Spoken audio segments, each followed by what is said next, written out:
Tu dia kita makan sambalnya bilis untuk kita test. Brand new Khairul Amin brand. Yes. Okay, kita kacau dulu. Situ ada event. Sekejap. Okay, sambalnya pedas. Let's go. Oh, sakitnya.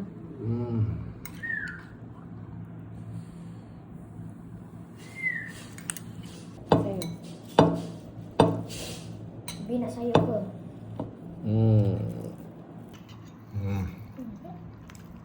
Tak.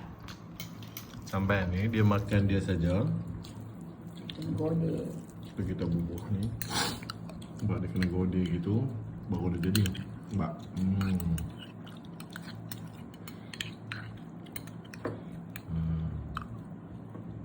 Bukan nasi. Macam tu. Subhanallah. Macam makan ni dengan paru goreng. Dekor. Tu dia goreng buat. Makan. Mari makan.